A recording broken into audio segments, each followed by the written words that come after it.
The growth of the Smash series since the original Smash 64 release with just 12 characters in 1999 has been staggering. Here's How You Unlock Sonic has gone from a hilarious prank to the simple reality of the series for 18 years now. Today, the series includes not just Nintendo's biggest icons, but some of the most popular characters in all of gaming. Cloud Strife, Solid Snake, and Sora, all in the same Smash game, would have been enough to blow the mind of anybody growing up in the GameCube era. So would Minecraft Steve, by the way, but that's because he literally didn't exist yet. The 12-character total from Smash 64 ballooned to 26 for Melee. Brawl had 37, and then things really started getting out of hand. Smash 4 introduced 21 new characters with a total of 58 appearing after all of the downloadable content was released. And then Smash Ultimate blew that fully out of the water, bringing back every single character that had ever appeared in a Smash game for the incredible Everybody Is Here moment, as well as bringing in a ton of newcomers. With the game's cast set in stone after 2 waves of DLC, Ultimate now has an insane 89 characters to choose from,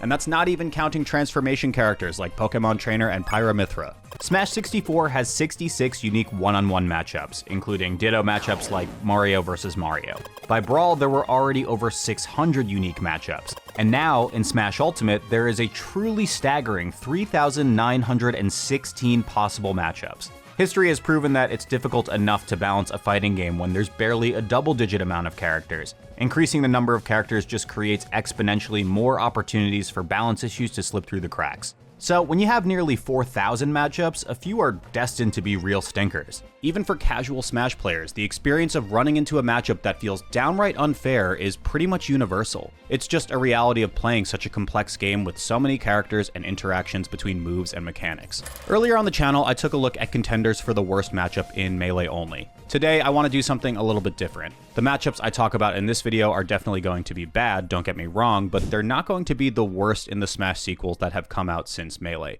You probably don't need me to tell you that Meta Knight destroyed Ganondorf in Brawl, or that Steve ruins like half the characters in Ultimate. Instead, I'm going to look at some of the most cursed matchups. These are matchups that you wouldn't assume are awful just from looking at the characters or their place on the tier list, but have actually resulted in some of the most lopsided matchups the Smash series has ever produced. Since I'm choosing from a list of nearly 5,000 matchups across these 3 games, I'm probably gonna miss at least a couple, so definitely let me know your favorite cursed matchups in the comments if you're crazy like that. Thank you to Surfshark, who is paid to be mentioned in today's video.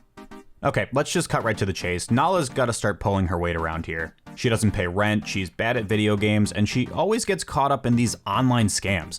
I mean, look at her, she doesn't even realize the GameCube isn't plugged in. How is she supposed to know that buying a bunch of Apple Store gift cards so the guy who's definitely working from Microsoft can help you pay for your credit card bill may not be like the best idea? Thankfully, with Surfshark, Nala has access to a discounted VPN plan that includes unlimited devices, a no-logs policy, high-speed connections, and 24/7 customer support. This means that Nala can keep surfing the web without any worry of accidentally buying thousands of dollars worth of treats, as she's literally done in the past. With Surfshark, Nala can also watch blocked content from other countries, and they also offer a 30-day money-back guarantee if she doesn't like the service. So if you're interested, go to surfshark.com/Walt or use code WALT at checkout to get 4 extra months of Surfshark VPN. Thanks again to Surfshark for supporting the channel and Nala's web surfing adventures, and I hope you enjoy today's video. Okay, so despite how big these games are, the competitive scenes for Brawl and the Smash sequels since have been dominated by a few top-tier characters. Meta Knight, Bayonetta, and Steve are all infamous for warping the metagame around them. Final brackets for late series Smash games, yes, Brawl and Smaforce tournaments still do exist at tournaments like Supernova and small events run by truly dedicated organizers, but they're likely to feature multiple representatives of these #1 characters. In all 3 cases, it's debatable if they even lose a single matchup. The best you could hope for is to find another high or top tier character that goes even with them, and even then, you're still fighting for your life against one of the gods of the series. So I could spend all day talking about how bad some low tiers and even mid tiers have it against the Eldritch gods of latter-day Smash, but with rosters this big, the top tiers aren't the only ones oppressing characters with terrible matchups, and the low tiers aren't the only ones suffering. That's what I want to explore today. Terrible, awful, no good matchups that exist despite what the tier list placements of the characters involved would suggest. So let's do it. The Brawl community has a pretty great way to visualize its matchups. This square shows every single matchup in the game, and obviously the matchups of like Mario versus Luigi is the same type of matchup as Luigi versus Mario, so you probably understand why these are flipped in certain directions. Each cell represents a matchup. The cooler colors, blue and green, means the characters represented in that row beat the character represented in that column, and the warmer colors, red and orange, means the character represented in that row loses, with yellow indicating an even matchup. Characters are then ordered by tier list placing. There's a lot of blue up here because this is where we see the top tiers pitted against the bottom tiers, and the farther down and to the left or right, I don't know, this spot, the worst things tend to go. Most of the worst matchups in the game are in this bottom corner. As expected, the good characters beat the bad characters, and the bad characters in Brawl, think Ganon, Zelda, and Jigglypuff, are truly, and I mean truly terrible. Genuinely though, the worst matchup in the game isn't in this bottom right corner. It doesn't even involve Meta Knight or the other most oppressive character in the game, Ice Climbers. Marth was actually a great character in Brawl. His aerials were really well suited to the floatier gameplay of Brawl, he had some of the best spacing tools in the game, and his tipper mechanic gave him access to relatively early kills in a game where characters routinely survive beyond 100%. He didn't kill you off a single grab like Ices do, or everything that Meta Knight did, but he was a solid contender for top 5 throughout the game's competitive lifespan. Ness, on the other hand, can do some things in Brawl. There were a couple of players that made him work competitively, most notably Fow and Shaky. His attacks are fairly quick, and having an early kill back throw was a huge asset in the super defensive Brawl metagame. But even then, he still had the same weaknesses that have plagued him in every iteration of Smash. Stubby attacks, and most importantly, a very, very deeply vulnerable recovery.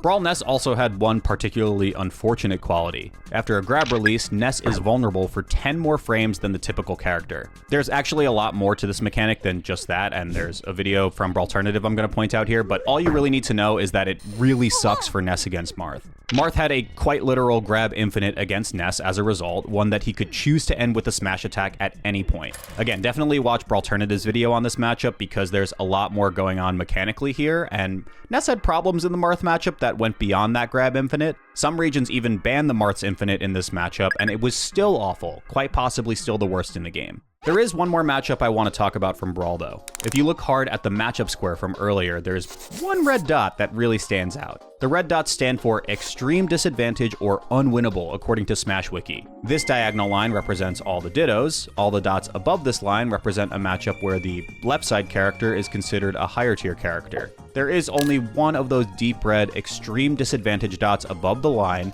a matchup that was one of the most played and most hotly debated matchups back in Melee.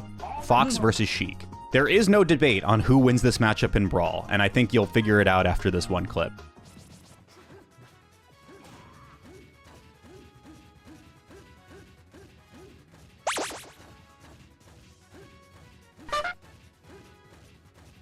Fox is not a great character in Brawl, but he's not terrible. He beats pretty much every low tier, but just doesn't have the firepower or survivability to scrap with the game's top tiers. His fall speed is also ruinous for his disadvantage state. In a game where a lot of characters simply float away from combos, Fox has to experience this Sheik didn't have much going for her in Brawl either, as she tumbled down the tier list in an even more extreme way than Fox did after Melee, but she at least gave fast fallers a hell of a time thanks to that forward tilt. She also had a strong matchup against Wolf, another character above her on the tier list that suffered thanks to fast falling into the forward tilt windmill. And look, I'm just gonna get in front of this now. Before you type in the comments all snarkily, well, just SDI or whatever, which is a mechanic where you can fly farther away after attacks by mashing your control stick in a direction as you're getting hit, Sheik's forward tilt in Brawl actually has a modifier to reduce the impact of SDI, so shut up and good luck. But speaking of SDI, Bayonetta produced some of the worst matchups in Smash history in Smash 4. Her matchups against Ganondorf and DDD in particular are nearly unwinnable. They're huge and easy to combo, but Bayonetta's combo game is good against everybody. The bigger issue here is that these guys are just too slow and lack a single threatening approach option. Triple D can't do his usual thing of tossing Gordos from afar because Bayonetta can simply send them back with her neutral air bullet arts. Yep, she actually wins this matchup by jumping and holding A. It's pretty cool. Jigglypuff, meanwhile, suffers the most of anybody in the cast from Bayonetta's incredible ability to combo upwards, dying off the top at truly absurd percents. She can't even wrest her way into a cheap win because Bayonetta's frame 1 bats within air dodge can get out of Jigglypuff's most reliable rest setups. But Smash 4 has some truly cursed matchups that don't feature a game-breaking character like Bayonetta. The jump from Brawl to 4 was the biggest jump in terms of character totals yet, and it introduced a bunch of very specialized toolkits. Most were centered around projectiles. Villager, Duck Hunt, Pac-Man, Mega Man, Wii Fit Trainer, Robin, and Bowser Jr. all debuted in this game. But there was also stuff like Little Mac, the ground-based fighter with terrible aerials, and Rosalina, Smash's second attempt at a puppet character after it became clear that ice climbers were not going to function, like, at all on the 3DS. With so many different types of characters in the game, balancing on an individual matchup basis was always going to be difficult. Even before the addition of meta warping DLC, Smash 4 had some wildly skewed matchups as a result. Villager actually was responsible for a few of them. Villager really got the rough end of the addition of DLC, by the way, as Bayonetta, Cloud, and Mewtwo were all terrible matchups for him, but prior to the DLC, he was one of the strongest meta characters in the game because his toolkit shut down most of the game's low tiers. A lot of the projectile-based characters lost the zoning game to Villager. Some characters lost their central items if they were ever pocketed, like Pac-Man's bonus fruit or Bowser Jr.'s Mecha Koopa. Others just couldn't shoot their projectiles past his Lloyd Rocket or Tree, and would lose when eventually forced to try and chase Villager down. But there was one character in particular who was able to stand up to Villager's zoning attack and simply say, "No you." This character wasn't a particularly good one in Smash 4. She had fewer than 10 winning matchups according to the game's last community matchup chart, and one of them was against Villager. YouTube has like a quiz function now, so now I'm gonna do the Who Wants to Be a Millionaire thing and pause the screen and... Do you know who I'm talking about? Okay, that's it. I'm talking about Palutena, who invalidated Villager's entire game plan with a Yu-Gi-Oh card. One big reason why Palutena is so much better in Ultimate than in Smash 4 is the revision of her special moves to combine this move, her side B in Smash 4, with her down B, her counter. In Ultimate, Yu-Gi-Oh card, Reflect Barrier, now only comes out when Palutena counters a projectile with her down B, and her side B is now Explosive Flame, which was locked behind custom moves in Smash 4. There were a lot of matchups where Reflect Barrier was essentially a wasted move slot, but against heavy zoners like Villager, it was quite literally a win button. Villager wants to restrict your movement by littering the screen with Lloyd Rockets and Slingshots, but against Palutena, he has to put those tools away and resort to his incredibly stubby regular attacks like Jab and Neutral Air. Villager is then forced to play grounded, and he struggles mightily to get in past Palutena's incredible Jab, which often leads to grabs. Her combo game is a shell of what it was in Ultimate, that much is obvious, so it's not exactly a fast beatdown, but Villager just can't get anything going if Palutena plays safe behind the barrier. There's only one other matchup that the community considers a -2 or worse, despite the losing character ranking higher on the tier list.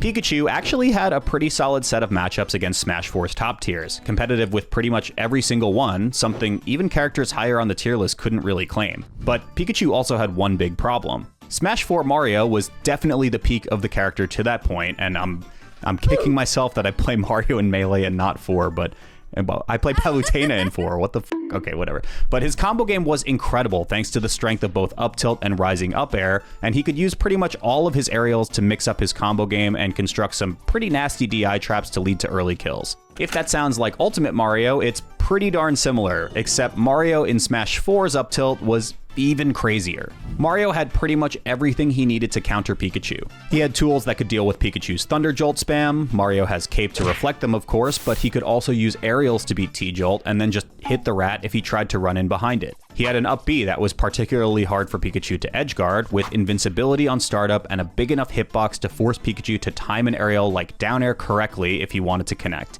And whereas Pikachu is usually evasive enough to avoid kill confirms, allowing him to survive pretty late into stocks despite being light, Mario's up smash was the perfect tool to take stocks early from this Pokemon. Not only did it kill early, but it could be used in a ton of ways. Out of shield, as an anti-air, as a combo finisher linking from weak hit neutral air, the list goes on and on. Mario also had ladder combos that were very difficult for Pikachu to escape, leading to death at extremely early percents. Even the notoriously confident Esam had Mario in a losing tier of his own on his last big tier list update before Ultimate came on, fittingly called Big F***ing Noggin. If you need to explain why Smash 4 Mario beat Smash 4 Pikachu, that pretty much does the trick. Smash Ultimate's matchup chart shows the issue of adding more and more characters to an already massive roster. The matchup space in Smash Ultimate, basically the size of this square, is over 10 times bigger than Melee's and over 60 times bigger than Brawl's. Once again, 89 characters results in nearly 4,000 unique matchups. Also, unlike the metas for Brawl and Smash 4, the meta for Smash Ultimate is still alive and evolving, and what may be true of a matchup today, or even at the time of this recording, may not be true in a year or even a few months. With all of these factors in mind, I feel like there's a pretty good chance that I missed at least one needle in this gigantic haystack, so definitely let me know in the comments what you think the most cursed matchup in Ultimate is, and also make sure you subscribe. I think the best place to start here is to look at characters that have huge weaknesses. Bowser, I'm gonna blow your mind here, is pretty big. He got a lot of love in the build-up from Brawl to Smash 4, and again from 4 to Ultimate, and it's definitely his strongest competitive game, but he hit a pretty hard ceiling in the meta because he is just such combo food. Nobody benefits more from a big, slow, moving target than Sora. Sora, in theory, can perform some nearly infinite juggles with his neutral air, but in practice, with all of the different hitboxes on this move that can send in different directions depending on when and where you hit the opponent, it takes some pretty precise movement to turn some of these dream combos into a reality. Or it takes Bowser. He's like, I'm not going near you. Here we go. Until I know I can do a nair train. Here we go. Wahoo! A nice 58%. He let him get out of it. He let him get out of it because he wanted to finish it up with that. Oh my God. Yeah, just play against Bowser. And as if the combo game wasn't enough, the rest of this matchup is also just straight up miserable. Sora's Keyblade is disjointed enough to easily keep him out of Bowser's range, and even if Bowser does somehow manage to land a hit or, God forbid, a grab, Sora is just too floaty for him to be able to do much of anything with it. It's a total disaster. Even though Steve is the best character in Ultimate, he isn't the worst matchup for an individual character as often as you might think. Take Little Mac, for example. Steve definitely wins, that's obvious, and he probably wins pretty hard. But there are characters that are even better at invalidating Mac's recovery, and they tend to win even harder. Min Min is a pretty clear one, as she can use her arms to keep Mac out and edgeguard him for free, but a less obvious one is Ridley. His buttons are also way too big for little Mac to deal with, and his multiple jumps can let him harass Mac with aerials offstage until he just dies. Which, in this case, it usually only takes one. Those would probably be contenders for worst matchup in this game, but Ganondorf does even worse against Pikachu. That was almost certainly the worst matchup in the game prior to the addition of DLC, as Esam once again noted in his 2019 matchup chart. The introduction of DLC changed that though, and not just because Ganondorf loses even harder to Min Min than he does Pikachu. But let's get to the big one here. Piranha Plant actually has one of the worst matchups in the game, and this time it's not because she has a huge weakness that the opponent is exploiting. Instead, the opponent is taking away her biggest strength. Piranha Plant's neutral B, Patui, is one of the best moves in the game, stuck on one of the worst characters in the game. This thing is insane. An absolute cannonball of a move that will also hit the opponent for daring to try to hit you out of its startup. It does tons of damage, keeps Piranha Plant safe in both neutral and disadvantage, and is one of her most reliable kill options. Villager just says no. Yoink. Okay, so it's bad enough that the pocketed Patui is one of the craziest projectiles like in the game. It's capable of killing even the surprisingly heavy Piranha Plant at well under 50%. But the biggest problem here is that pocketing the Patui means Plant can't even use the move until Villager decides to empty his pocket. So not only does the opponent end up stealing one of the best kill moves in the game, it leaves Plant without her only true DLC level tool. It is wild to think that Villager is a harder matchup for Piranha Plant than some of the very best characters in the game like Steve, but Plant relies so much on this neutral B that any character that can take it away wins the matchup pretty easily. For the record, this also means that Isabelle also beats Plant pretty badly, but Villager just zones Plant out so much harder than Isabelle can, and the tool that Plant would usually use to break zones here is Patui, which means there's just no breaking the zone for Plant in this matchup. You're just so fucked. It's crazy. All right, Sonic vs. Jigglypuff also deserves a mention as far as terrible matchups go. Jigglypuff has some surprisingly solid matchups against Ultimate's higher tiers, and not just because of early rest kills. She has some of the best edge guarding in the game, and a forward throw that puts characters with limited recoveries into a terrifying situation where they're basically forced to guess the right time to use their double jump or die. Against Sonic, Jigglypuff hardly gets to use either of these tools. Her hitboxes are tiny, and Sonic is far faster than her, so as soon as he gets a lead, Sonic can just play keep away. Even if she does get a grab, Sonic's recovery is varied enough that a forward throw off stage is hardly going to phase him. Up a stock, you know the vibes. The Smash series has roughly 5,000 unique matchups, so not only are a few of them destined to be terrible, but I'm probably destined to have missed at least a few of the worst. If you think I missed one that you'd like to see me cover in a future video, let me know in the comments below, and thanks for watching. Big thank you to Avishua Stein, Bobby Wasabi, Brent Mukai, Carter Roberts, Dark Genix, Eric is Cool, Gustavo Cantu Fernandez, James Fabman, Justin Duncan Mills, Kyle Carlin, Marshall Bradley, and Sam Wright.